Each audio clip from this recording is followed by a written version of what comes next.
Hey everyone, welcome once again to Show versus Business. I'm the real Theo Harvey, and I'm here with Mr. Benja. We had an exciting podcast today. Wow, we saw James Gunn cook. He was doing this thing. We have a deep dive, not really a deep dive, but just an overview of the new behind the scenes of the Superman trailer. We go into a lot of trailers this one, guys, because we love trailers and we love you commenting on what you think about our thoughts on these trailers. So please continue to do that as we do our comment corner and we talk about our week. But Mr. Benja, what other things did we talk about in this episode? I don't know. You got two black men reacting to stuff and having a good time. So I mean, what else do you want? We got him. We got Star Wars. We got Fantastic Four. Come on, man. Just quit playing. Keep it real. I love it. Mr. Benja ain't playing with y'all, man. He wants all that smoke. These are real reactions, all right? None of that pre-watch stuff. You might be surprised by reactions, and so if you want to say we're not funny or we don't like to laugh, please give it to us. We like all that smoke, please. But anyway, Mr. Benja, look, like as always, guys, if you like what you hear, go ahead and like, subscribe, comment. We will read your comments here every now and then on this podcast. But we're super excited to get started, Mr. Benja. So let's go. This is Show versus Business, where pop culture meets pop money, with your host, the real Theo Harvey and Mr. Benja. So, Mr. Benja, how was your week? My man Theo, for the first time in like over a decade, I pulled an all-nighter. No sleep. I was just up. I was writing. I was doing great stuff. I was doing work. And then the sun came up. I was like, I don't care. I'm going to keep going. And yes, that is the culmination of all this reading. 10x is easier than 2x and all this stuff that happened. I finally tapped back into that college drive, man. I feel good. Oh, man, that college drive is getting you to stay up all night, man.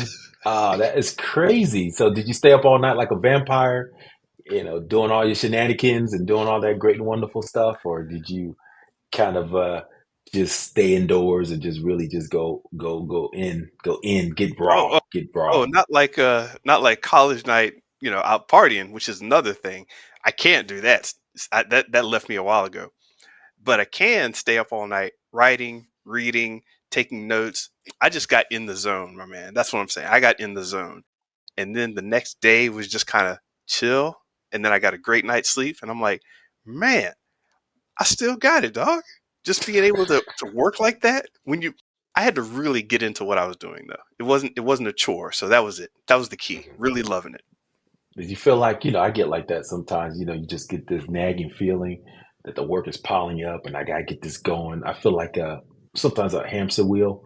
It's like stuff is coming on my plate, my email, and I just gotta Uh-huh. get it out as fast as I can. And so I have, techniques to do that where I send emails, set up things over the weekend.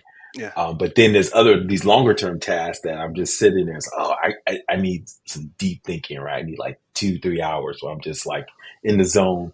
And then so I've been getting back on my workout plan. And so that's kind of messing up my morning, getting the zone, because not Hmm. messing it up, but it's just more, I got to plan better. Right. And so now I'm like, oh man. So today, Saturday, I got up at like 4:30. And so I said, okay, I can do my workout. And I said, cool. So I can just go to the coffee shop early. And, usually I get there about like 5 o'clock and just knock it out. I was banging out to like 10:30. I said, ooh, that's some good work. I finally got that monkey off my back. And so now it's been, so yeah, I even took my nap early. So yeah, Mr. Benja, I hear your point. When you can just get that uninterrupted quality focus time, man, there's nothing like it. Yeah, man. Especially when you're and the zone and the flow, when you like it and enjoy it, that's what makes it all work. And that is unfortunately why I didn't see Sinners, because I stayed up all night, and then throughout the day I was like, okay, I'm trailing off. I don't know if I'll be able to hit a movie theater. Did some errands, and I was like, dang it. If I go to that movie theater, I'm gonna fall asleep and drop my popcorn, and dang it. Okay, I'll have to wait until next weekend or maybe Monday or something. I don't know. But yeah, I didn't see Sinners though. But you said you did. Yeah, man. Totally understand. Look, Sinners, I'm the one, I'm the guy that gotta go see it, man. I'm the one. We talked about the trailer, guys. Go check that out if you haven't seen it yet. But the trailer, I think we were both intrigued, right? But we kind of got a Very. sense of what it could be about. Man, I tell you, without any spoilers, Ryan Coogler went to his bag, man. I mean, it's definitely got a lot of elements that you got from the trailer, but he put in some other stuff, man. You've been Good, like, good. oh wow. So this is not exactly what you would think it would be, but so he definitely and this is his first truly original film, he said, because I think the first one he did at Fruitvale Station was basically about Oscar Grant. That it was basically a biography, right? A day in the life, Hmm. if you will, of a real person.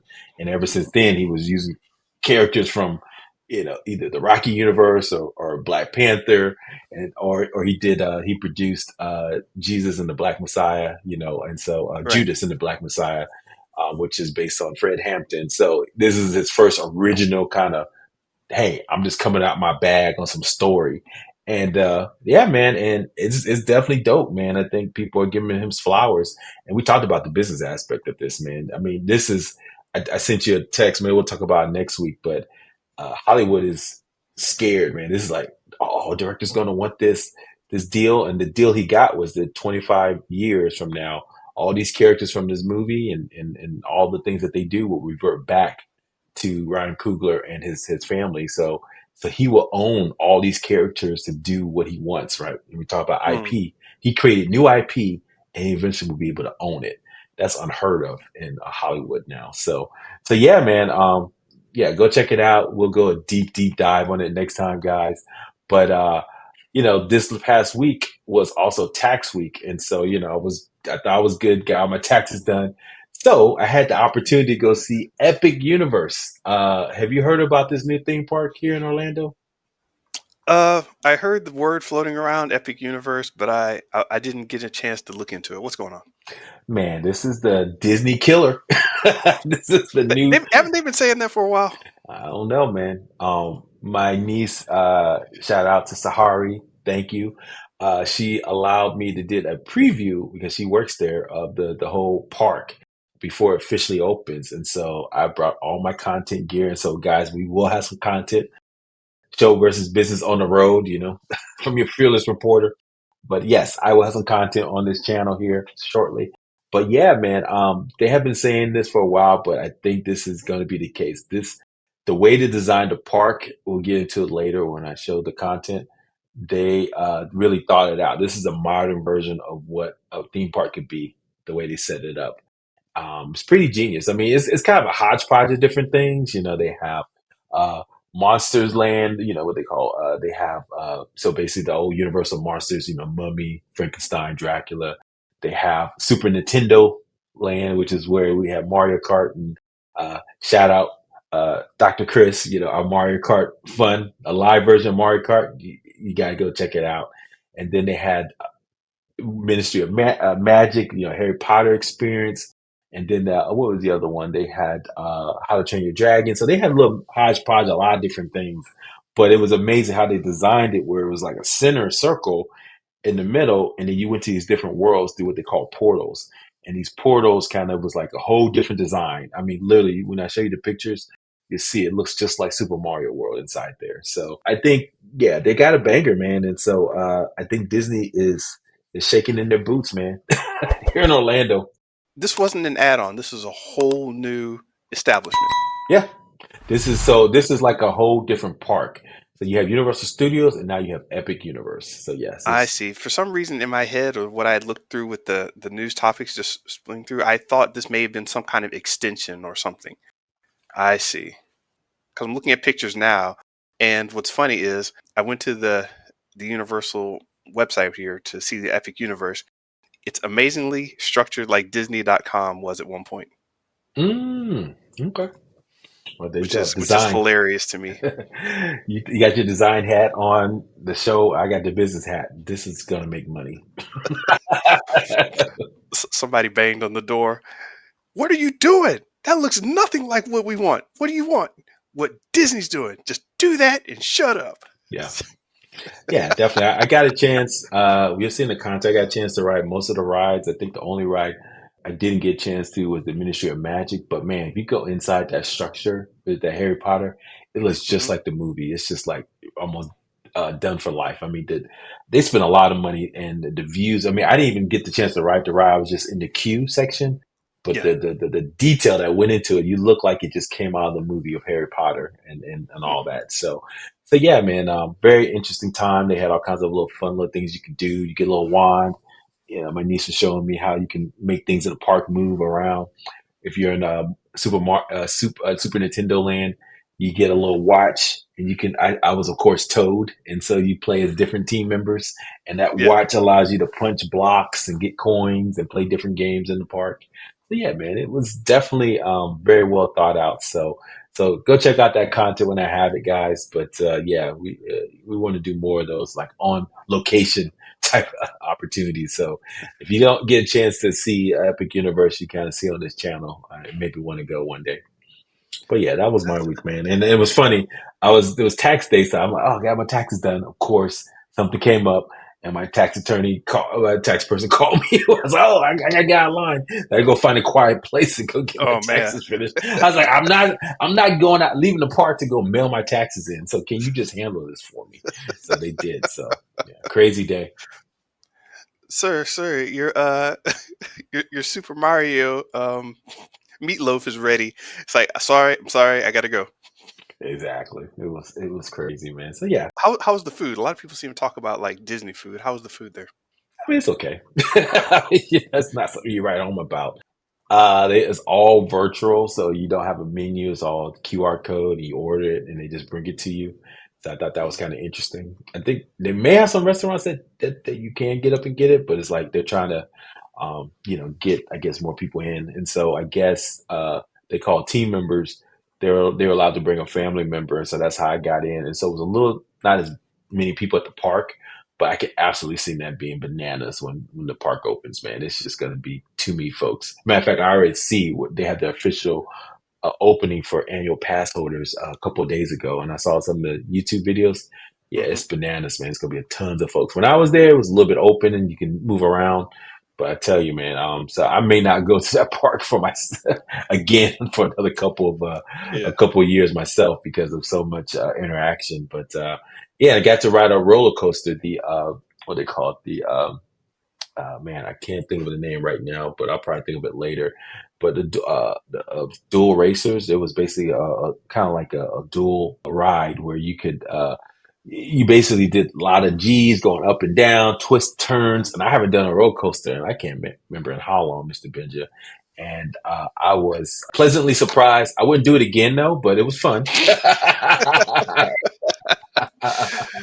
But Nice. yeah, I would not do it again, Mr. Benja, because it was a lot, a Yeah. lot of floating around, a lot of thinking you're gonna go off the trail, but the physics, you're like, okay, I did take physics. I think I know how this works. So yeah, and if you took a trip over to the Harry Potter Bar Moonshine, that's the name of this place, the little bar they have in there called Bar Moonshine, get drunk and then get on a ride. That'll be awesome. Yep. And Stardust Racers, a dual track roller coaster. Yeah, that was crazy. Yeah, go check it out. Well, you'll see some of my content later, but if you see the stuff but I said, you know what? I got to do it. I don't know when I'll be back here again, so let me ride as many rides as I could. Unfortunately, Ministry of Magic was shut down, so I didn't get a chance to ride that one. But I rode the Curse of the Werewolf, Frankenstein's Revenge, Martians Unleashed, Bowser's Challenge, Hmm, all these wonderful rides. Bowser's Challenge is really Mario Kart, so FYI. But nice. we'll talk more about it later. But yeah, man, that was my week. Very cool, man. Very cool. And if any of you have checked out the Epic Universe theme park, let us know. That'd be something interesting. I want to hear what people's thoughts and comments are on that. I haven't been out to Orlando in a while, so I'd definitely like to know so I can go check it out myself. Well, you got one in LA. I think you got a smaller version. It's where they have Mario Kart Land and all this other stuff. Yeah, So yeah. it's not as good as Universal though in Orlando. There we go. There we go. It's funny. We just flip coasts, and both you grew up in Florida, I grew up in LA. Then we both ended up in those different areas. I'm in Florida now. You're in LA, and they both have Disneyland and or Disney World, and they have Universal Studios and Universal Studios. So it's kind of Yeah, funny. Yeah, definitely. All right, you want to get into some comments? they do it. Comment corner. James, if you ever have extra time, which I know you don't, comment corner. Sparkles. All right. So last week we did the Megan 2.0 trailer, and that was excellent. I had a great time watching that. Thought it was fun. Um, totally unexpected. Banger of a trailer though. If you haven't seen it, go check it out. But we got a couple comments on it. Start with the Junior 6677. He says, "LOL, I'm all here for it. We need a Megan and Chucky crossover." Exactly. Chucky's to the point where I don't know if he can. I think Chucky's just a joke now, where it's like funny kind of horror. So if Megan ever wants to grow up, not grow up, but get a little more adult oriented with a little more horror and gore, that could be an excellent kind of pass the torch from Chucky to great idea. Mhm. Would you be in for that kind of crossover? It was a little too on the nose, I think. But never underestimate Hollywood's chance to make a buck, right? A quick buck. So if it presents itself, they will create it. I thought this was interesting. The other commenter commented on Junior's 667 at French Toast for Life said, sadly for Megan, film directed by Gerald Johnston, he already said no. So Oh, that what he said won't make Megan versus Chucky or Megan 3 versus Chucky because of copyright. I know you really want to see fight against Megan 3 versus Chucky. Me too. I wish come true dream, not going to happen. Hey, you not alone. And everybody, lots of people have the same thing said. Megan 3 versus Chucky. Many fans, lots. So I guess what he's saying is that everybody does kind of want to see this with this kind of uh, dolls face off, if you will. I mean, look, we got Jason versus Freddy, right, back in the day. So I yeah, don't see why that couldn't happen, to make it happen. But I think what they're trying to do now is kind of extend the lore of Megan first. They're trying to build the mythology. We talked about this. So first she was this evil AI, but now they're basically following, I read another commenter, they felt following the riff of Terminator, right? Terminator was bad in the first movie, right? And then he comes back and he's now the protagonist, the anti-hero, if you will, right? Don't kill people, don't kill people. And he kills people. He shoots people in the kneecap, right? So Megan's coming back, she's still menacing, but now she's a protagonist flying around. If you've seen the trailer, you know what I'm talking about. So I think they're going to do that and see how that has some more life in it. And then, but yeah, we're going to get Megan a long time, Mr. Benja. So I see that character just like what's that? The clown, man, the crazy clown. not from it, huh? No, Terrifier, the Terrifier clown. Oh, ugh. What's his name? Hey, she was gonna come to me, but it's like when they create these characters, horror characters, man, and they take off Art the Clown. That's his name, man, that you just gonna just like Freddy, Jason, Mhm. all that. They're gonna be around for a while. And Megan 3, was created by a black writer, a black female writer, man, Akila. I think there's a Keela Cooper, and man, she got her inspiration from Hmm. Demon Knight. You remember that Jada Pinkett joint back in the day? No, no. Tales from the Crypt, Demon Knight. Oh, oh, oh. Okay. Yes, you said Tales from the Crypt. Okay. Yep, that movie that came out years ago. I remember watching that movie in college, Mr. Benja. So that's how long ago that was. But yeah, I'm telling you, man. So she created. I mean, it doesn't happen often. A great villain in a horror series. So when you create it, man, people gonna run with that IP for years. That's a strange one because usually it's the hero, and you're like, okay, I know Captain America, I know the Hulk, and whatever. You have these protagonists, or not even with heroes, but like, Mission Impossible. You have, Ethan, and the Predator, whatever. It's just usually you have a main star, but when you start dipping into the horror side, it becomes about this villain character, and the villain character just keeps on. It has something special that holds people's attention for all these years. It's wonderful. Yeah, I mean, even before we had these like uh, Freddy and Freddy Cougar and Jason, Michael Myers. Psycho. Remember, people don't remember that was kind of one of the first ones. They used to have all these Yeah. cycles, Psycho 1, Psycho 2, Psycho 3. And then that was kind of like, and the reason why is because just like the first Friday the 13th, the Hmm. main character wasn't the villain. Yeah. He was playing the original. We thought it was somebody else. Don't want to get the spoiler in Psycho. You ever see Psycho? You know who? Actually, there are a lot of people who rewatch Psycho, and there are a lot of Psycho reactions, so I wouldn't spoil it. Actually, Okay, well, we may talk about it later, but yeah. Anyway, so it's that I think that was one of the first, and it was by Alfred Hitchcock. Yeah, I'm trying to think. I mean, obviously we have we just talked about the Universal monsters like Dracula, Frankenstein, but they've been around so long. I mean, would you consider those like recurring horror film, characters? yeah. The earliest one I remember is Christine, the car.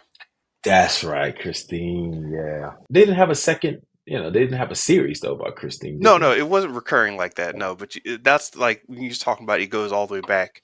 That was just the first one I remembered from way back. And even though they didn't have a sequel, people still just remember kind of Christine, the car. There's actually a separate movie called The Car, so I didn't want to confuse those. But I remember walking through like a parking lot in the dark, and I'm just like looking at a car like, she. Well, Megan just joins a long line of horror creations, right? I mean, literary. We got Frankenstein, Shelley, Dracula, Bram Stoker, right? They create these characters and they show up again and again and again. So, it's just, and they were, let's be honest, they were killing folks. They represent part of our fears, so there's a deep psychology in there that I don't Yeah, fully understand, but I know it exists. yeah. We need to Yeah. talk about that. That's interesting.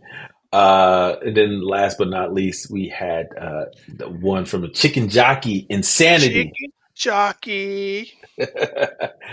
Core Gray 4794 definitely went through the long form and gave us some points to kind of talk about. I'm gonna pick a few of these things. I think she had mentioned something about the movie Wicked released a sing along screenings in theaters Hmm. to accommodate the strong desire of fans to sing along during the movie, despite initial requests from some theater chains to refrain from doing so.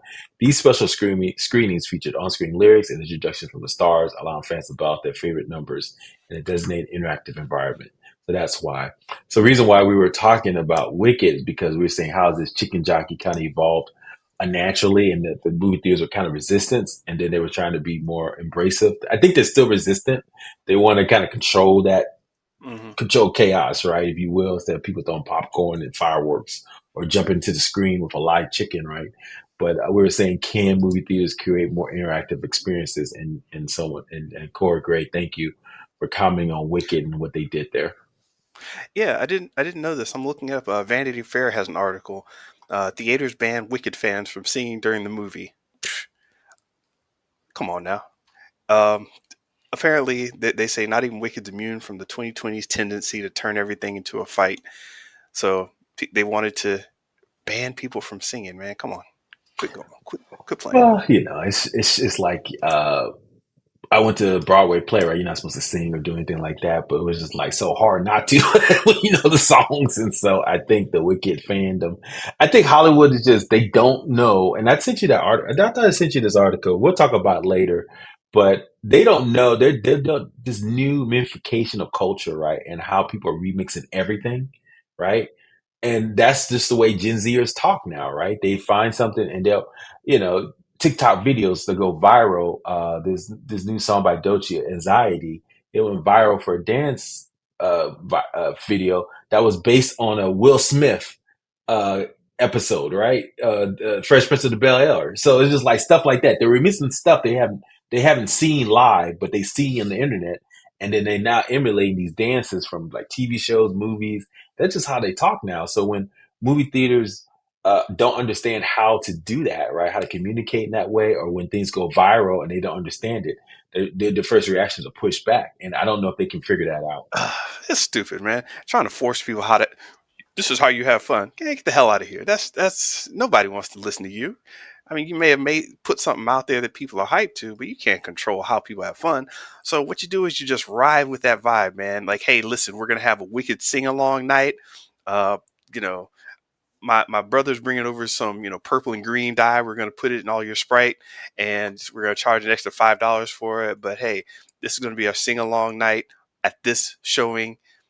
It's not that difficult, especially if you want to like update Fandango or something like that. It's just a few calls like, hey, I want to edit the title of my showings to say sing along night or whatever, and people will know. But that takes foresight and people actually thinking. Well, businesses, I'm going to drop your mind here. They rather be deterministic than Yes. probabilistic. So they want to understand, what's the likely output going to look like, right? You put input in, Hmm. what's the output? So they can predict. Predictability is key when it comes to business, Hmm. right? So the challenge is this is very probabilistic, right? So things are always evolving on a range of scales, and so I think to your point, they need to kind of stop before they say anything, kind of see what's happening, and then take a step back. And then based on what's happening, create an environment that they may not be able to control, but at least is in a range of variance, right? To your point. Sure. Sure, Yeah. if you want to throw popcorn, well, we got this special release stuff that you can use, instead of throwing popcorn, right? Or, or if you want to, you want to say chicken jockey, please, please throw only the designated products that we have in this bucket and return them to the receptacle at the end of the show. Or has special showings for that, Yeah, right? yeah. You say That's what I'm chicken saying. That's jockey what I'm saying. showing, but to your point, don't overreact and stop people. Which I think to your point Yeah, is like yeah. take a sense of the deterministic is gone. Now there's probabilistic. So what are people doing, and they kind of can you shape that within a range? So yeah, they want to jump Yeah, out. So maybe all those folks, they show up on show, they know at 7 p.m. showing this is a chicken jockey showing, right? yeah. And maybe charge an extra $1 to go see it, something like that. So yeah, and even what I've seen people do, actually, we used to run art shows and things. Is we would have vendors and certain people come through, and outside of the venue, it's like we'd have hot dogs or whoever else vending this stuff up, but instead of like, okay, so for the chicken jockey example, people are going to come through and do their thing, maybe have somebody outside selling, I don't know, chicken feathers. Get your box of chicken feathers or whatever. And people might think that's a little weird. And it's like, hey, this guy is just out here trying to, sell something. Let's see if we can get it in the theater. But people may not know he works for the theater and he's out there because the theater paid him or whatever. Mm-hmm. I think we could come up with something good. And if you need some proper consulting on how to get your magic out there and be predictable as well as entertain the fans, watch the show, learn some things, call us. Yeah, Mr. Benja, James, we got to put that meme, the thinking man meme, put it out there. Yes, we All can make this right. happen. What else we got? Fighting your own fans, man. Get out of here with that. All right, you ready to do some of this? Do this, man. Let's do this. What are we doing exactly? What are we doing? Hey, man, we got some trailers, so we're just gonna bang out 7 or so, or 6 or 5 or 4. We're gonna bang out some trailer reactions. We like trailers. We love trailers. So hey, why not watch trailers? Well, we're gonna watch a few of them, starting with. You ready, Theo? Ready. All right. This is our first time reaction to the Fantastic Four official trailer with Pedro Pascal, starting in 3, 2, 1, play. Wow, folks, we all know the story. 4 brave astronauts head off into space and come back forever changed. This car? Our city, our planet, owe a debt to these intrepid souls. And while we can never repay them, we can certainly celebrate them. Thank you, Fantastic Four. Thank you. Thank you, Fantastic Four! Please welcome the Fantastic Four. Yeah. Herbie, how's that sauce looking? Okay. That is fantastic. You're late. What do you mean? What do you mean, what do I mean? You're late for dinner. Yes, we are. You late? I just said that. Are you pregnant? What? You're gonna be the best mom in the world. And you are gonna be the best dad. Just kidding. You are out of your depth. We are gonna be the best uncles ever. We can do this. Nothing is going to change.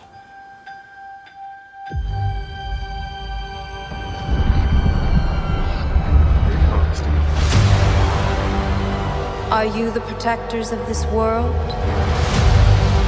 Yes, we are. Your planet is now marked for death.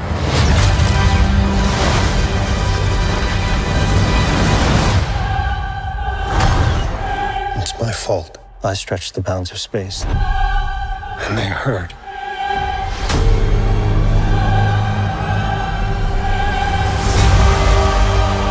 Are we safe?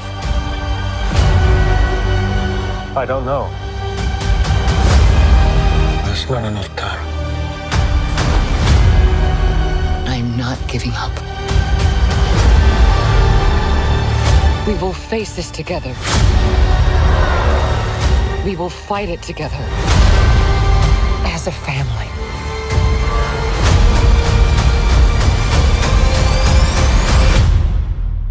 Has to be us.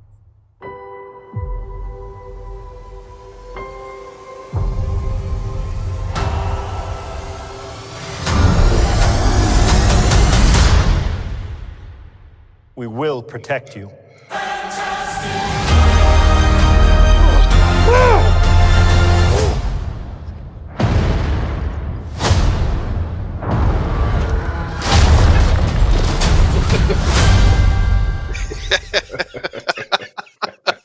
Why are you laughing?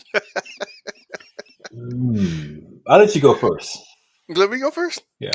I was pleasantly surprised. I wasn't sure what to think with the last trailer. And I know these are just trailers and, we give them a wide berth, but the trailer is part of the movie, right? Mhm. At this point. So what are they presenting to us? What are they showing? What are we to expect? How are they starting the storytelling? At first, from the still images and the graphics they were putting out, I didn't understand the family vibe, the old school, hey, this is a Christmas card vibe. It was interesting, different. So let's see what's happening. First little trailer, wasn't so sure still. I was like, okay, this is interesting. Keep going. Now I'm like, okay, I get it. I'm much more invested. I thought I'd be bored by that kind of trailer, just looking back and thinking about it. But no, the family vibe, the crowds cheering, the people getting involved, you know, hey, we're all a family. We're doing this together. We're exploring space and we're actually going to space, not like, Blue Origin or anything like that. But I just got a good feeling off of this one. In general, good feeling. We can pick into it in a second, but that was my feelings. Wow. I don't know, man. I didn't like it. Ooh, ooh, ooh. I know this is. Not enough hype.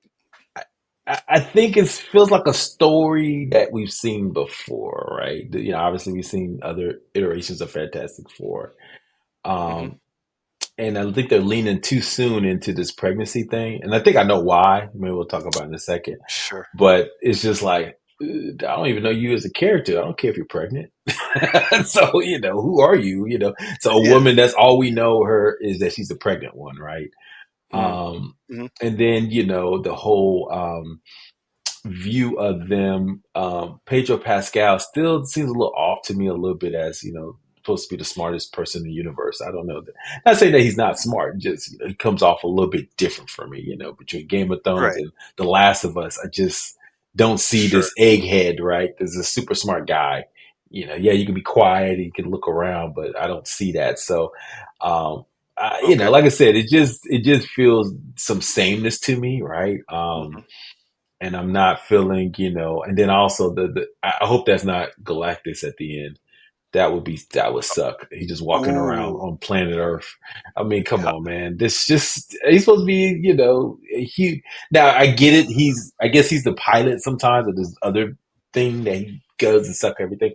And he can go on the planet himself and walk around, but I don't know. That would be hokey if he's walking around the Earth.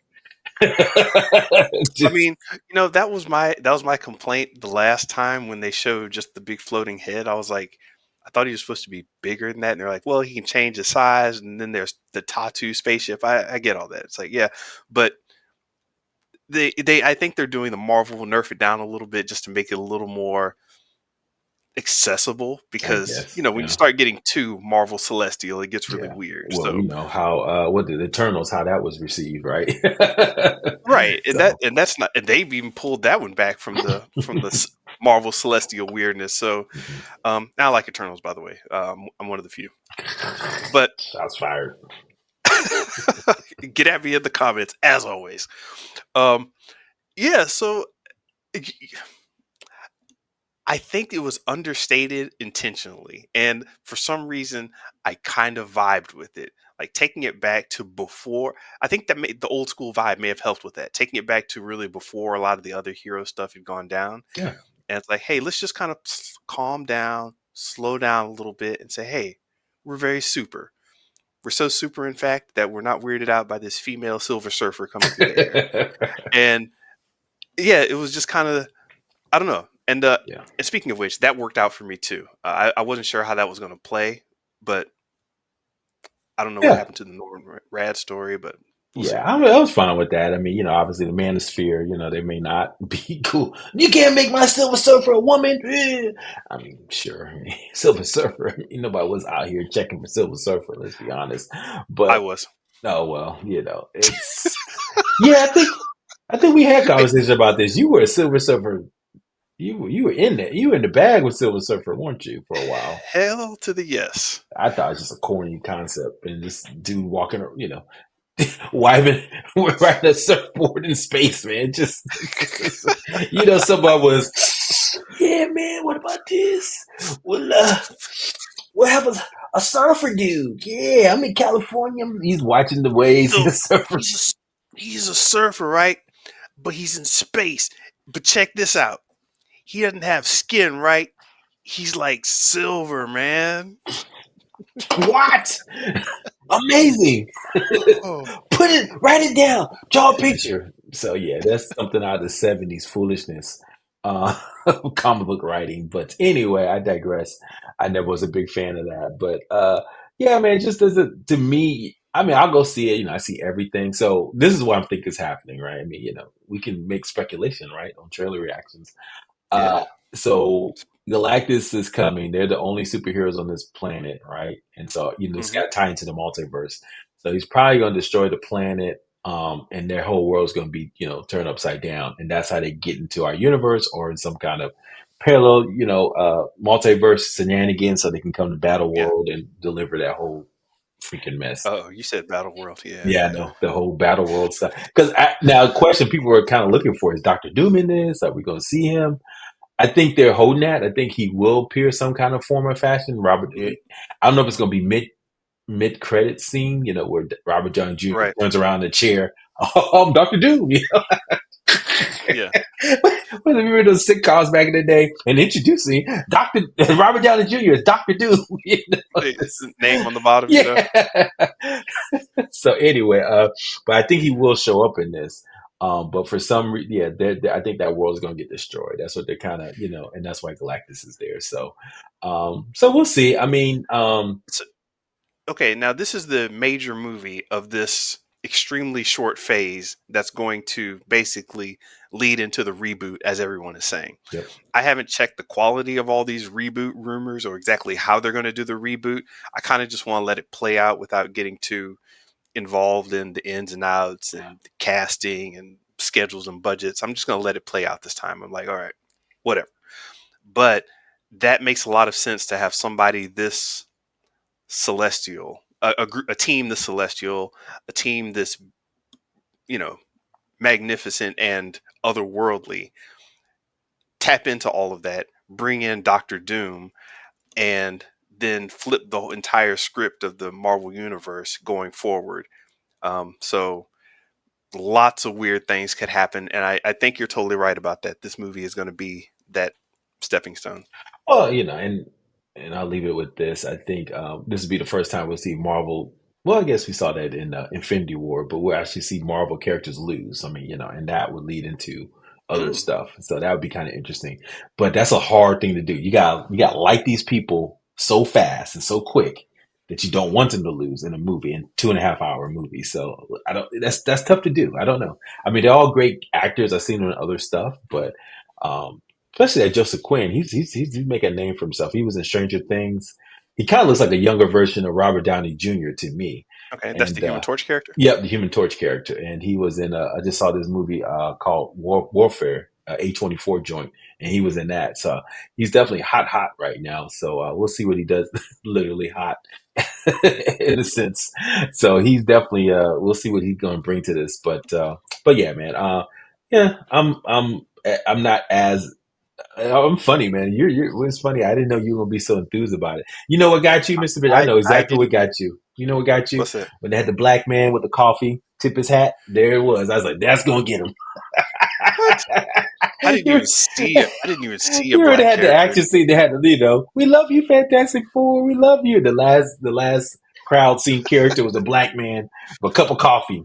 So you know you got the approval when you get that head nod. There it Oh is. man, I was more impressed by the fact that they're so futuristic that they got Apple Watches Oh, didn't back catch that. back in the past. Yeah. Well, I not like the Apple look Watch. though. I'll be honest with you. I like the retro look. That looks nice, clean, retro look, redesigns of major city, Yeah. but it just seemed the sameness to me. And then also, I don't know, man, Well, that you keep saying sameness. Same as what?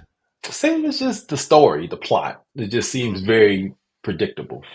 I see. Okay. And then Did you like Doctor his little Strange. bit of stretching? Yeah, I was going to get into that. No, Okay. didn't look good. Mm. The slow mo. Oh no, it looks like Quantumania all over again. Oh God. Oh man.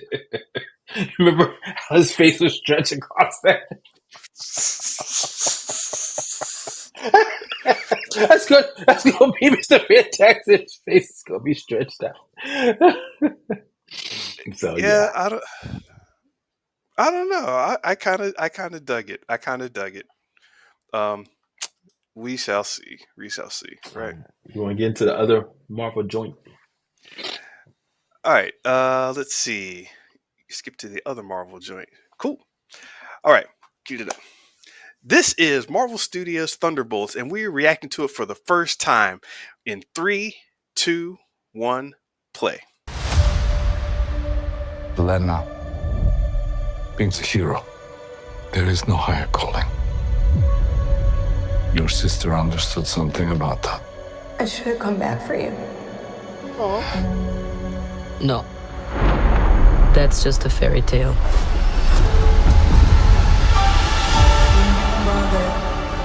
I was in high school when the Avengers came. Kind of strange that it's all over now. No one's coming to save the day. I think we are. We can be the ones that are coming. But you have the wrong people. We have all done bad things. Look, I've been where you are. The past doesn't go away. So you can either live with it forever, or you can do something about it. I am a void. Look what you unleashed. You can't outrun the emptiness. We can't do this. No one here is a hero. We all have things that we regret. But I have so many.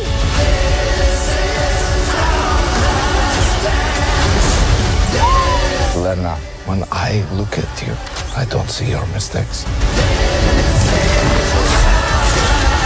That's why we need each other. We can't stop him alone.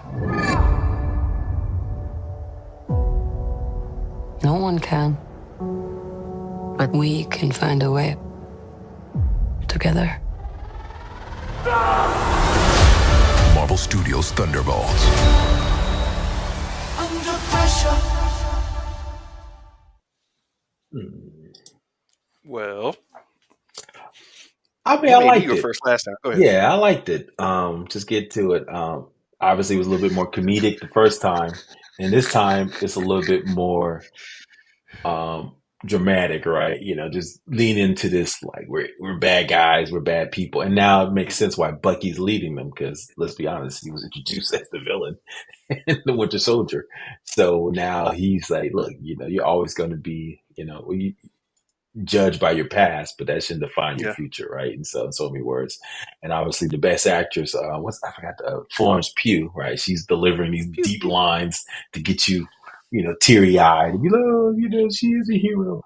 So I like that part of it. I just don't know what they're going to do to beat this guy because they're right. They don't have anybody else that's going to go against this guy, the Yeah. void, if you will, or Sentry.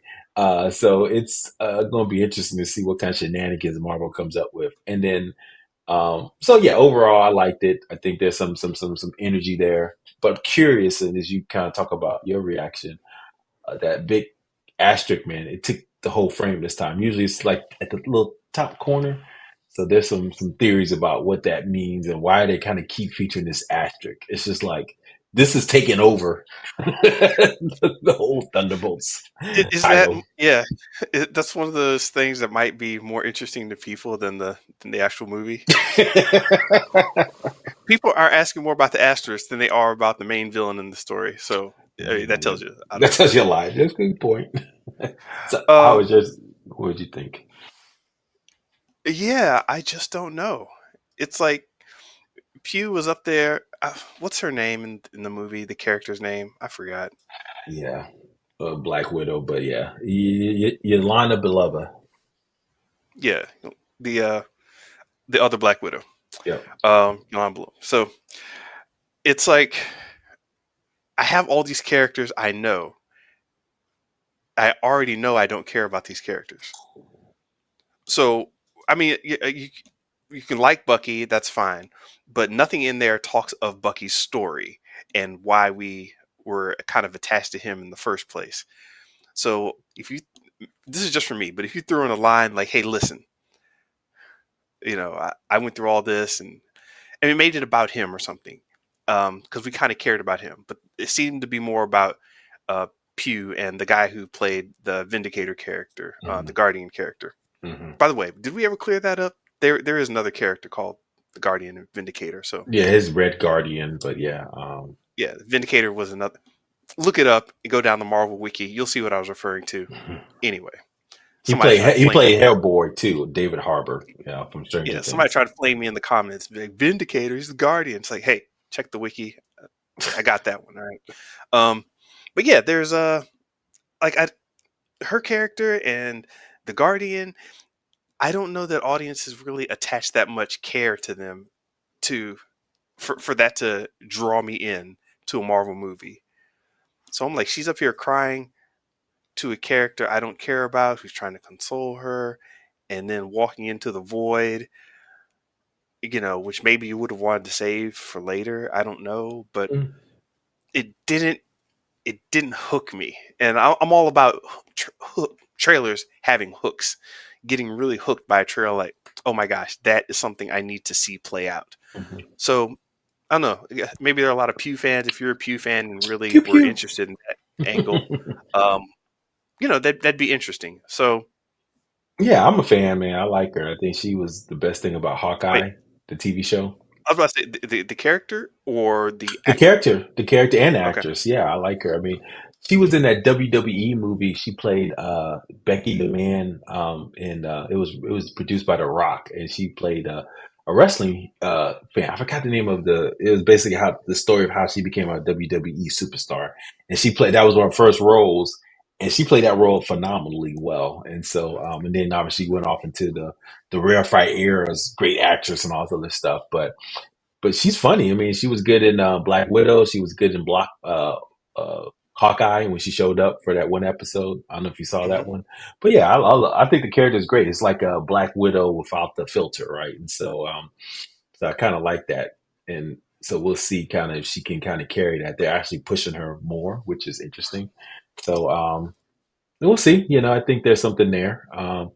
But yeah, I'm excited to see this. I kind of like the little team up if they do it well.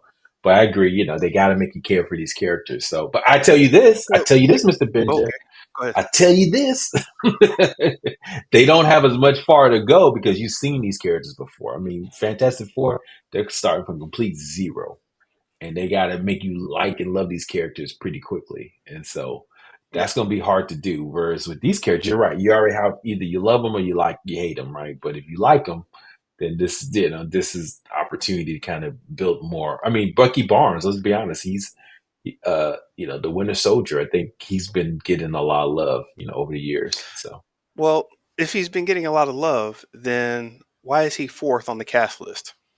So, if you don't know, in Hollywood, they do these cast lists and it says, starring this person, that person, or whatever. Florence Pugh, Elena Belova, is always top billing. So she is that character, followed by Robert Reynolds and David Harbour, who is the Guardian, and then Sebastian Stan as Bucky Barnes. So I just thought that was interesting. maybe this is his last Marvel project and he's out. So he said, my rate just went up, suckers. And I'm a day player now. I show up. Pay me by the hour. Pay me by the hour. At the front desk. Yep. Leave your arm at the front desk and it could be some shenanigans like that, But you're right, I guess. But I don't know. That's a good point. Maybe he is not as beloved as I think with his turnaround time. But I saw the actor in The Apprentice. We played a young Donald Trump, and he was phenomenal in that. So we'll see. I mean, it's just hard to tell what people are gelling with, what actor/character that people are gelling with. And so, to your point, maybe these characters are not. There's a question between Bucky Barnes and Belova. There's. I think so. Yeah. Well, what? Yeah, I think so. I'll stand by that. You, sir, are getting marked. All right. Let him know in the comments because I don't see that. Give me the smoke, son. Give me the smoke. So, what we got next, son? And that is that. Let's see. All right. So our next one on the docket. This is our first time reaction to Him, another Jordan Peele movie that's probably about race. Let's start it up in 3, 2, 1, play.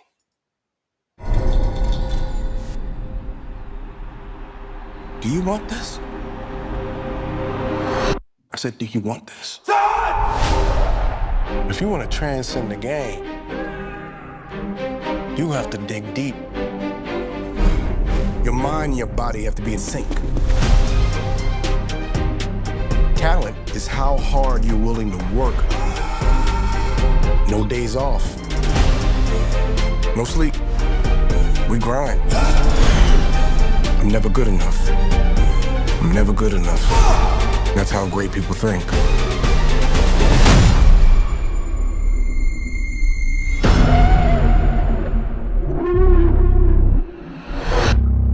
So you're gonna have to ask yourself,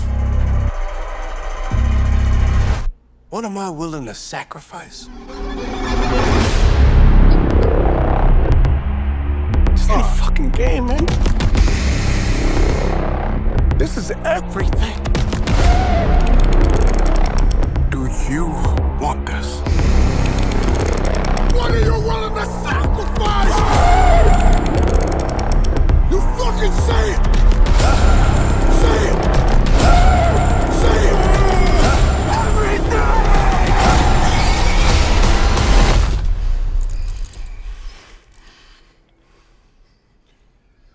And show me.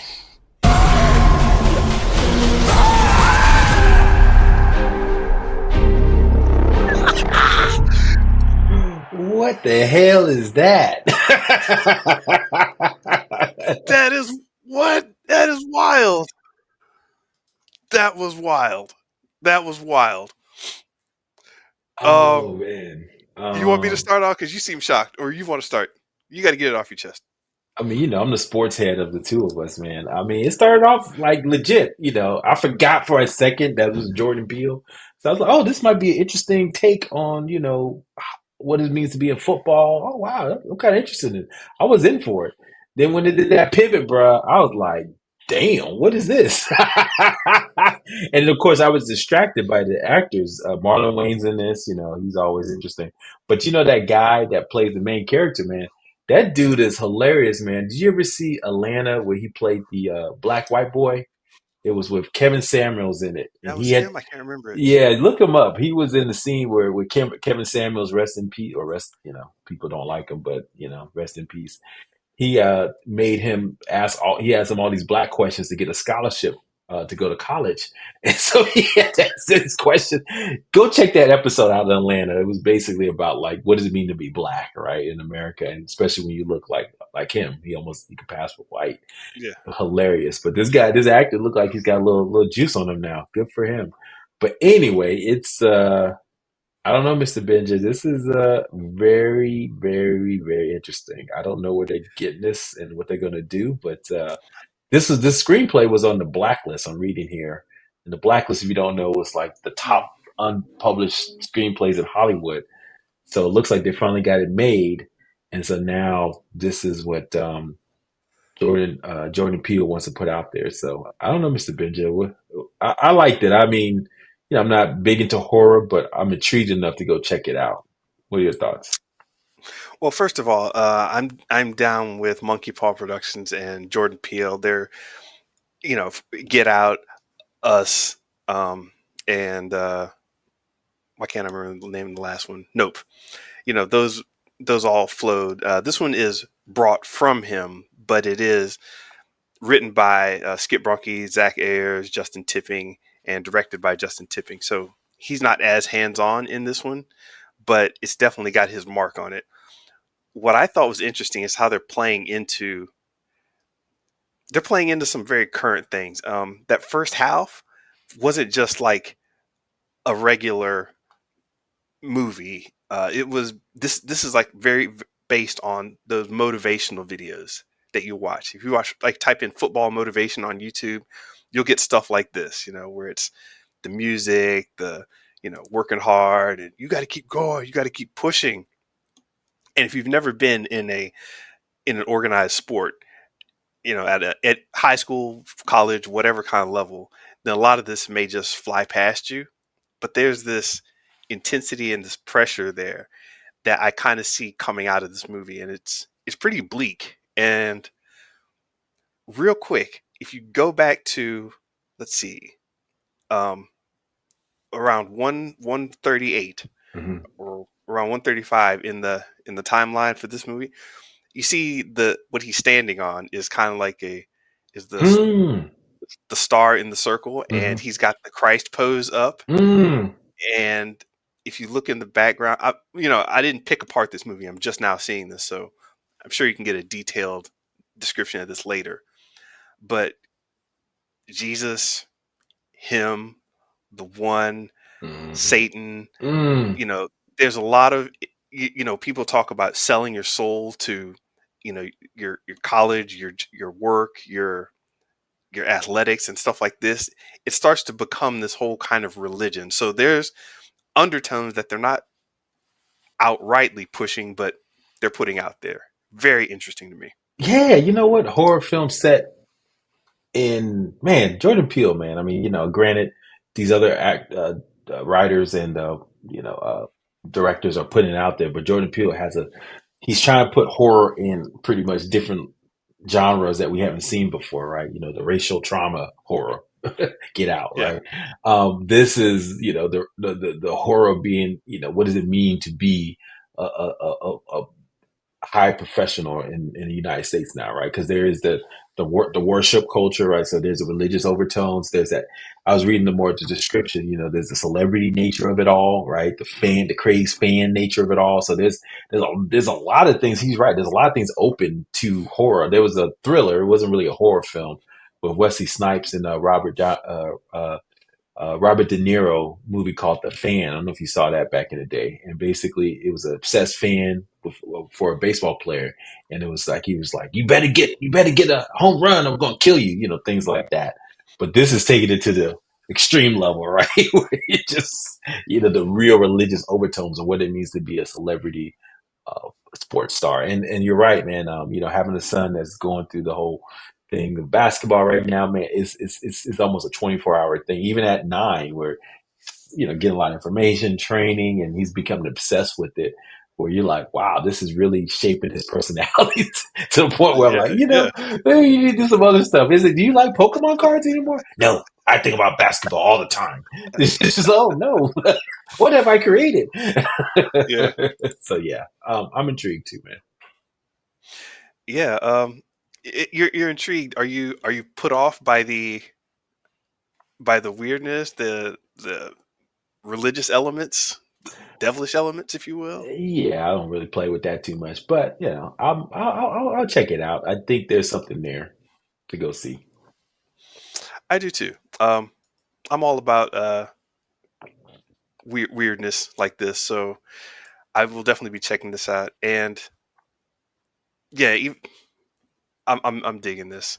Especially, it just seems like a fresh take on something too. Yes, So different, man. I mean, that's what we all want, man. Different stuff, man. Stop giving the same shit, and that's what I'm talking about. yep. All right. So that's good, man. We'll check that one out. And if you know any more about the symbolism or anything in that one, let us know in the comments. All right. Next one up on the docket. You ready for this one? Let's go. All right. This is our first time reaction to the Andor Season 2 official streaming trailer in 2025. We'll get it started right now in 3, 2, 1, play. Resistance to the Empire is absurd. We cannot stop them alone. If it's war, I want to win. The rebels are finished. This is do or die. Make it worth it. You here and you're ready to fight? Welcome to the rebellion. Andor Season 2, streaming April 22nd, only on Disney+. Fast, short, to the point.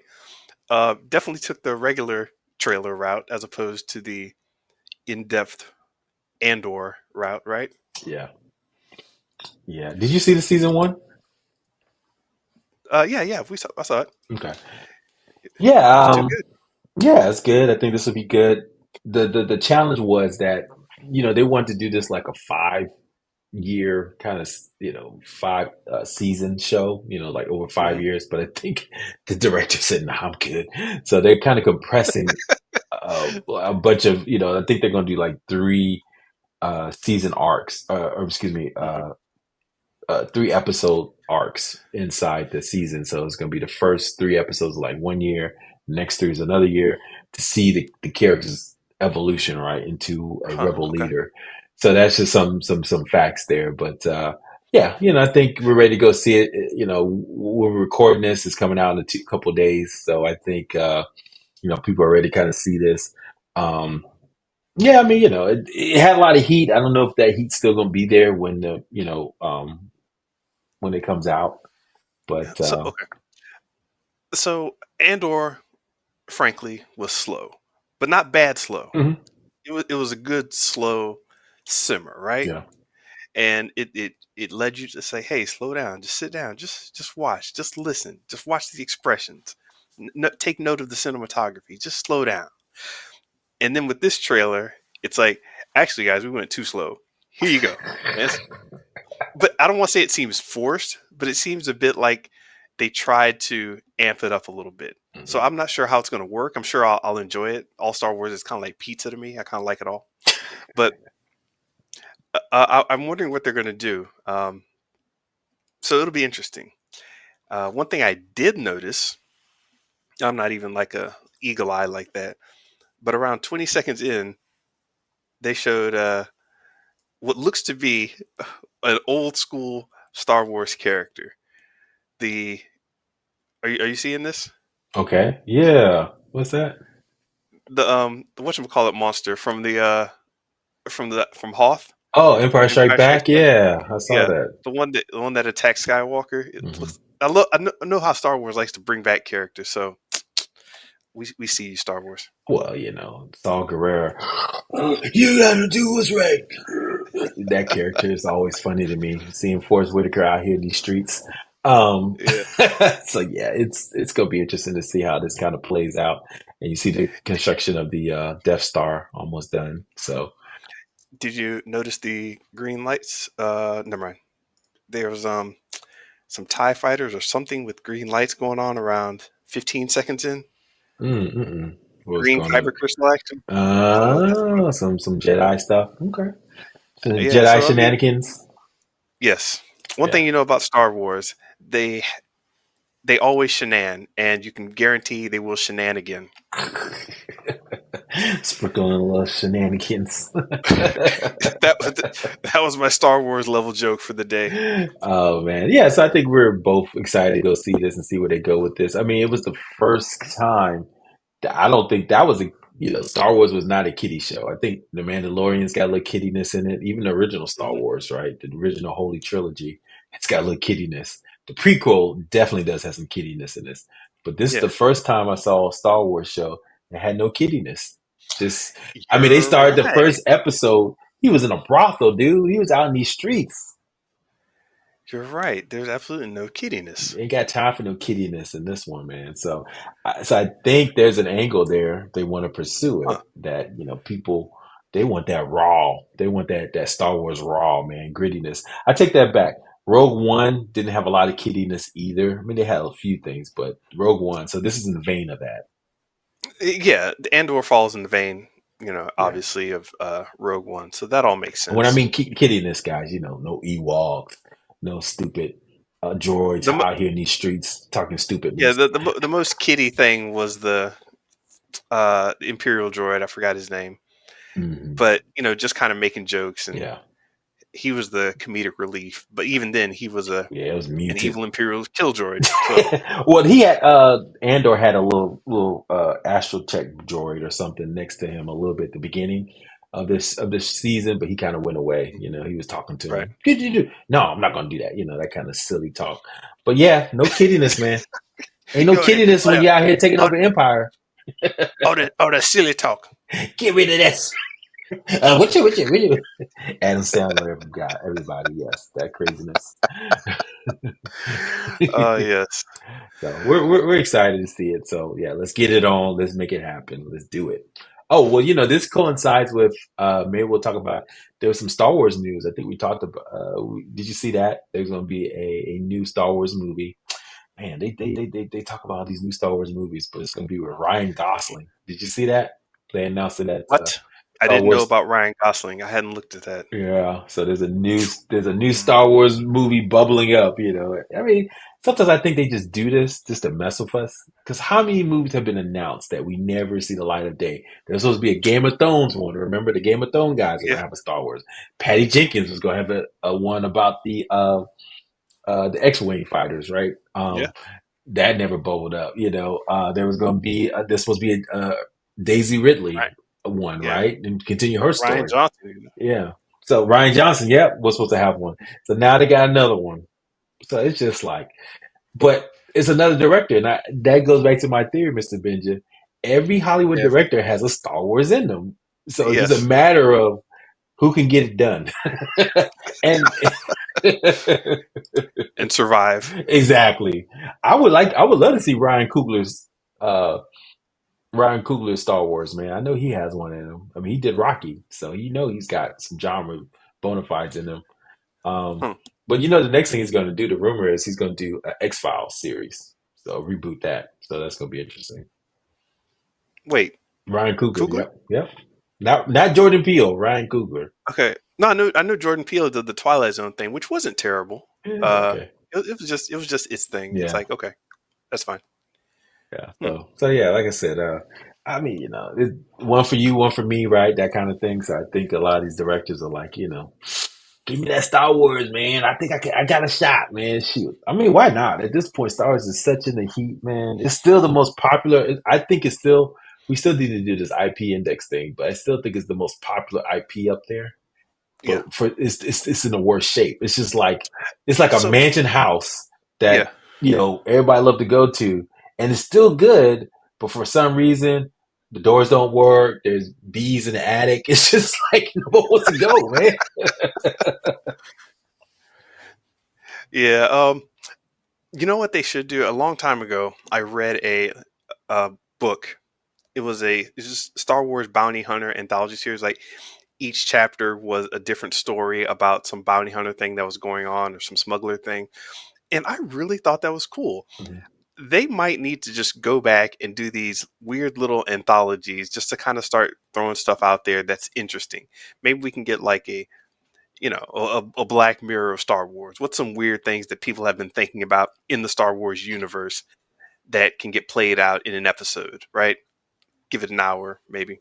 So No, I agree. I mean, I think that's what they were doing with Mandalorian. They didn't expect Mandalorian to blow up like this, right? They're just like, hey, let's just do this out Mandalorian there. was a whole season. I'm saying like really spitball out some ideas Oh, with just get them out every there, huh? episode. Get them out there. I Yeah. mean, we talked about this. They got all these corners, man. They just have to, just. I mean, Andor was his own like Yeah. political intrigue corner. So there's stuff here, but I don't know, man. Star Wars, man. What would you do a story on?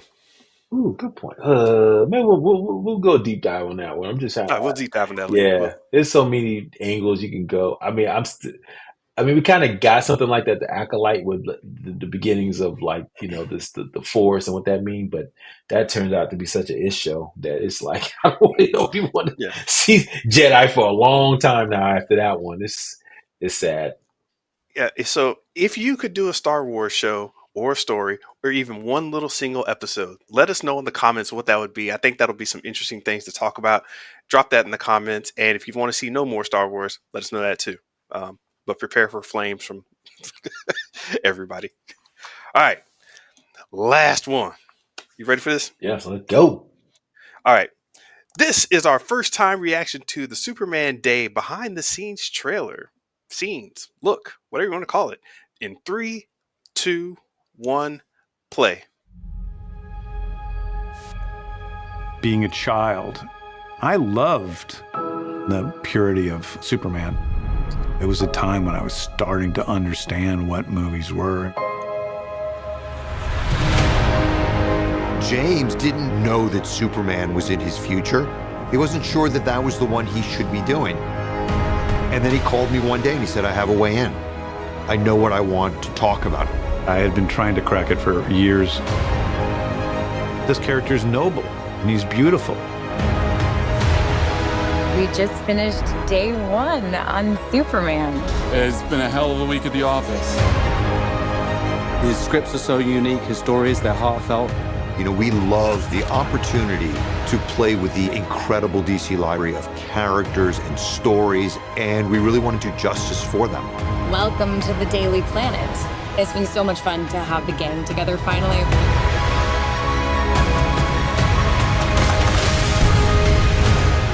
I wear my trunks on the outside of my pants. Like, it's liberating. James in his stories, he does it with heart.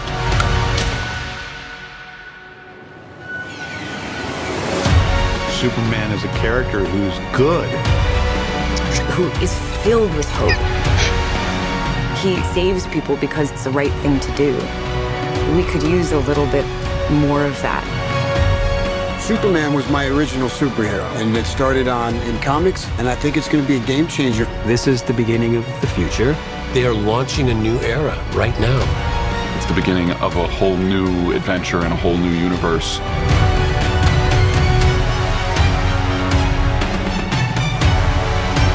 We're just getting started, and we're already deep in the DC universe.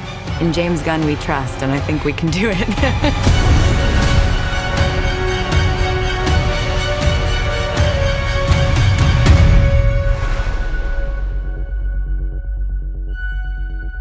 All right. Well, now, that might be the most epic behind the scenes trailer propaganda I've ever seen. I love it. I dug it. Propaganda it was. Yeah, it's just funny to see the actors like, oh yeah, this is gonna be the greatest thing for DC. James Gunn knows what he's talking about. Just actors acting, boy. Just they always those behind the scenes. You can tell when there's a project that they really believe in. Just something about it. They're right. Like they don't get overly emotional and all that. It's just like but they're a little sauce on this one. Think they were hamming it up just a little bit? Just a little bit. It is what it is. But I like all the actors in it. I mean, definitely Nicholas Hoult. I like all the stuff he does. He's an interesting actor. But I mean, it's fine, man. I mean, James Gunn, though, I mean, just it's funny. The first thing he said was, uh, when I was young, I first exposed to movies. I saw Superman, and I was really interested in that. But then his career was totally opposite of what Superman was, it stood for. So it's just Yeah. like, what? What happened? You saw Superman and said, let me do the exact opposite of that. Wow, Superman inspired me to go that way. So it's like, huh? I just don't get the connect. And then the guy's buddy was Seraphim, which we never seen at all. His the co, I guess, studio head that we never see hear or Yeah. talk. He's just like James Gunn, he tried cracking for years and he found a way in. I guess the way in is put a bunch of other characters on the screen. I don't know. So it just Yeah. seems a little much for 2.5 hours. So yeah, I don't know what this means for the movie or anything. I just thought that was interesting. I like how they started with Christopher Reeve. They're like, all right, we're gonna put the heartstrings, start tugging on them right away. We got you with Christopher Reeves. We're going back old school. There seems to be a lot of going back to old school, right? Yeah, nostalgia, And awful. Well, but also, did you notice that the end was the same color scheme as the first Superman too, with the Superman logo popped up, the little imaging behind it sure. was very Oh reminiscent. So wow, they yes. booked in nostalgia. So they're like, here's nostalgia, here's some gobbledygook, here's nostalgia. So it's like, oh yeah, I love that. Look at all my gobbledygook.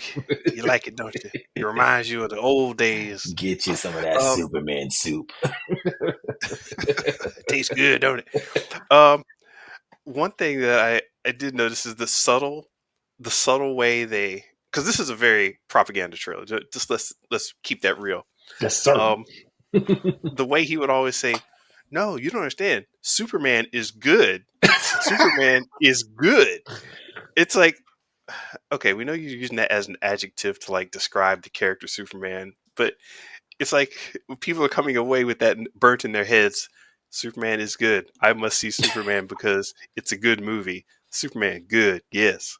It's just like the priming, the relating, the hypnotism, like the music piled up when he said that Superman is, cue the violins, good. I think he's good. Look up in the sky, that kind of Yeah, stuff. funny stuff. Look, if nothing else, I, I don't hate James Gunn. I actually think he's, because I think the way he approaches the stories is like he kind of creates all this mess and foolishness, right? From, uh, Guardians of the Galaxy to, what's the other one? The what's it called? The Peacemaker, right? Brightburn. Yeah, Peacemaker, Oh, Redburn, all this stuff. He kind of creates all these. You're right. He did produce Redburn, which is Brightburn. Brightburn, which is the opposite of Superman, of course, an evil version of Superman. But I think what he does do, which is interesting, and this is the contrast thing. He creates something so crazy and out there, right? Guardians of the Galaxy, but he puts heart in there, and so that contrast Hmm. makes the heart even more powerful. So I think I don't know if that's his angle here too, but if he can make it weird enough, which I think he's trying to, with all these characters showing up, Guy Gardner, Mr. Terrific, it's go, well, just all these. This is gonna be crazy, right? And then, It's but like I'm imagining him trying to crack that nut or trying to figure out how to. It's like, all right, Superman, he's not that weird. If I make everything around Superman weird, super weird. I can make it weird. Yeah. I'm James Gunn. I am the genius of weird. I got it. Yeah, and then he's gonna stand out by being so good, right, and so pure that it's just like, oh, that's why he's Superman, right? So it's gonna be Yeah. interesting. I think he's good at that contrast, and when you see all these different superheroes around him, that contrast is gonna be so blaring or so glaring that it's just like gonna be undeniable that this is Superman and he's good, and this is why you'd be interested in him in a world that's crazy. I mean, she even said that the actress that plays Lois Lane. Yeah. Well, don't we need that right now? Don't we need Exactly. goodness right now? Just So I'm expecting him to follow a similar path that he did with Guardians of the Galaxy 3, mhm. which did very well for an oddball movie. Well, they all did, man. The first one shouldn't have worked out. Worked well. But yeah, I'm trying to think. Is there? I haven't seen all his movies, so maybe Toxic Avenger. I don't know. Slither. I don't know. Maybe they have some insights into how it's going to crack open. We didn't see Rucker. Where's Michael? Was it Michael Rooker? He shows up in I all don't his know. movies. I saw Nathan Fillion. He's always in his movies. But yeah, so these directors, man, just like Coogler and Michael B. Jordan, De Niro, and Scorsese. So they always got their favorite actor, right? And they bring them back over and over again. So it's gonna be interesting. But yeah, sure, I'm gonna be there for Superman. I just, I don't know, man. Are people hyped? The streets hyped about this, man. I don't know. As always, let us know in the comments if you are hyped, because this is an interesting one. Wasn't like a regular trailer, just a behind the scenes look. So if you want us to do more of these kinds of things, try out different reactions to different types of trailers, first looks, behind the scenes, whatever, let us know. We'll see about getting them in there. And people like the nostalgia. I'm looking at some of the other comments. Nostalgia. They like Superman is the practical effects. So that's kind of getting folks. So we'll see. Maybe James Gunn is on to something. So Mr. Benja, man, this has been a fun episode. We went in. I love it. Anything going on this week? I'm not going to pull another all nighter, man, but I'm gonna get in that flow, dog. I felt the vibe, and it's too good, man. I don't want to talk about it anymore. It's too good. I love it. I love it. Yeah, this is celebrating Easter weekend for us here. So, we're probably, do the whole church thing and just, just get prepared, ready for the 2/3 of the rest of the year. So, so prepare myself for that. Business wise, just heads down like you, Mr. Pinches. So it's a fun time, man. The springtime is always interesting. Winter's like kind of frosted, kind of, getting hard. Then you break out like Superman. Superman Unleashed, just like now it's springtime. So now, we're going to see, did I get raw enough to get in the mix and let everybody know where I'm at? So that's what the springtime is for me. So yeah, man. But anyway, guys, thank you for listening. As always, look, please like, subscribe, and comment at Show versus Business on X, Threads, YouTube, and Instagram. As you see, we give you guys shout out in the comments, so please continue to comment.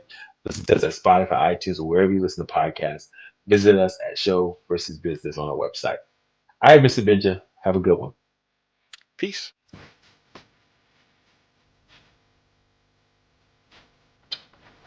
Mm-hmm.